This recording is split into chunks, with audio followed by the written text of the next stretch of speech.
જી બધાને નમસ્કાર મહાદેવહર. આજે જે હમણાં જ પાવન પર્વ 13 તારીખે હોલિકા દહનનું વિધાન છે, તો આપણે હોલિકા દહનમાં આપણી શાસ્ત્રો પ્રમાણે છે અલગ અલગ દ્રવ્યો મૂકી અને આપણે એની ઉર્જાનો લાભ લેતા હોઈએ છીએ. હોલિકા પાછળ બહુ ગહન શાસ્ત્ર પણ છે અને દરેક રાશિવાળાએ પોતપોતાની રીતે અલગ અલગ વસ્તુઓ નાખવાથી એની ઉર્જા પ્રાપ્ત થતી હોય છે. દરેક રાશિનો પોતાનો અલગ સ્વભાવ હોય છે, અલગ ગુણધર્મ હોય છે. તો એ અનુસાર એ વસ્તુ હોળીમાં નાખી અને આપણે એનો લાભ લઈ શકતા હોઈએ. જેમ કે મેષ રાશિવાળા હોય તો કાળી મરી છે એ 7 લઈ અને હોળીની અંદર પધરાવવાની હોય છે.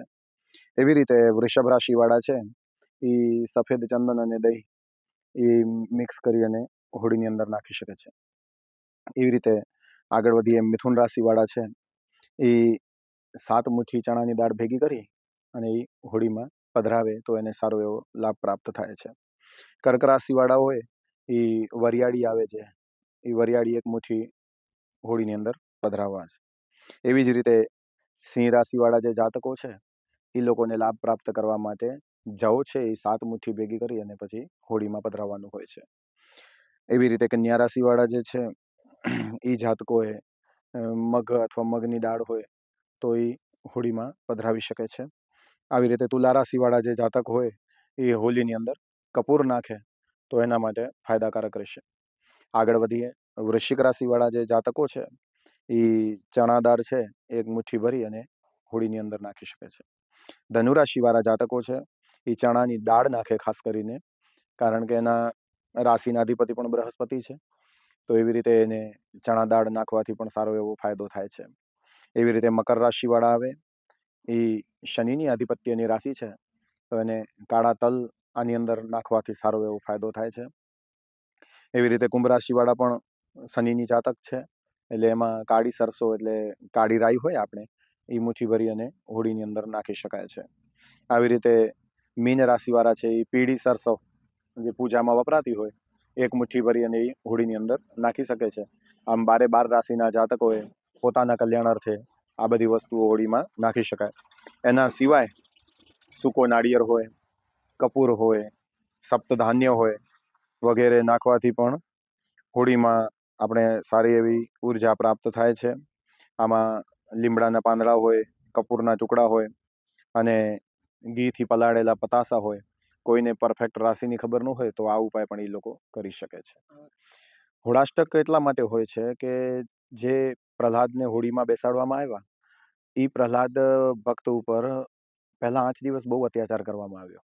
એટલું અત્યાચાર કરવામાં આવ્યો પણ છતાં એ ભક્ત પ્રહલાદ ડગતા નથી અને એ લોકો જ્યારે બહુ અત્યાચાર કર્યા ત્યારે એ 8 દિવસને નકારાત્મક ઉર્જા તરીકે ગણવામાં આવે છે. એટલે આની યાદમાં શુભ કાર્ય વર્જિત હોય છે. અને હોળિકા દહન થયા પછી ભગવાનનો સર્વત્ર જય જયકાર થાય છે. ભગવાન એને હોલિકાના જ્વાળામાંથી બચાવે છે. એટલે આ શુભ કાર્ય ત્યારથી શરૂ કરી શકાય છે. એટલે તો બીજા દિવસે રંગોત્સવ ઉજવવામાં આવે છે કે જે રંગો, અબીલ ગુલાલ વગેરે ઉડાડી અને ખુશી મનાવવામાં આવી છે. હોલિકા દહન જ્યારે થાય છે તો એ સમયગાળ દરમિયાન દરેક રાશિ ઉપર એનો અલગ અલગ પ્રભાવ પડતો હોય છે.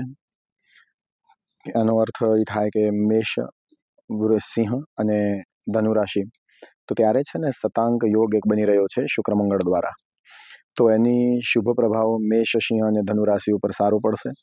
મેષ રાશિના, સિંહ રાશિના અને ધનુ રાશિના જાતકો છે એ લોકો માટે ભાગ્યોદય જેવો સમય છે અને કદાચ ફસાયેલું ધન પણ પાછું આવી શકે એવા યોગો પણ નિર્માણ થાય છે.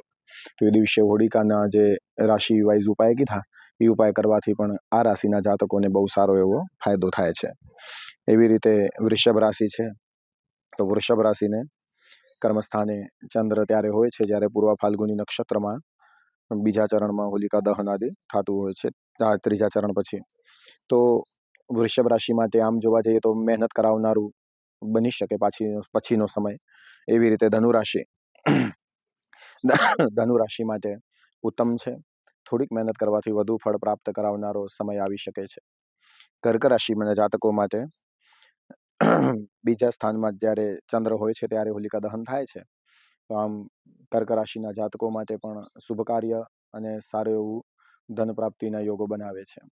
સિંહ રાશિની વાત કરી ત્યાર પછી કન્યા રાશિ, જેને કન્યા રાશિના જાતકો હોય એને થોડી વધુ મહેનત કરવી પડશે. ત્યારબાદ આવે છે તુલા રાશિ. તુલા રાશિની અંદર જ્યારે ચંદ્ર એમના 11મા સ્થાન ઉપર હોય છે હોલિકા દહન વખતે, તો તુલા રાશિવાળા જાતકો માટે આમ કહી શકાય કે ઉત્તમ સમય છે. અને ફરવાના યોગ કે ક્યાં બારે જવાના યોગ પણ બની શકે છે. વૃશ્ચિક રાશિના જાતકો માટે કામ અર્થે પ્રવાસનું આયોજન પણ થઈ શકે છે. અને ધનુ રાશિ માટે તો શુભપ્રદ જ છે. મકર રાશિના જાતકો માટે જ્યારે ષડાષ્ટક કરે છે ચંદ્ર, ત્યારે થોડીક મહેનત વધુ કરવી પડે અને વાતાવરણને લગતી બીમારીઓથી સાચવવાનું છે. કુંભ રાશિના જાતકોએ પરિવાર સાથે ફરવાના યોગ પણ બની શકે છે અને કામ અર્થે બહાર જવાના યોગો પણ થાય છે. મીન રાશિના જાતકોએ શરદી વગેરેથી સાચવવું અને કાર્યમાં બાધા ન થાય એના માટે ગણપતિ આદિ દેવોની ઉપાસના કરી અને પછી કાર્યસિદ્ધિ પ્રાપ્તિ થઈ શકે છે.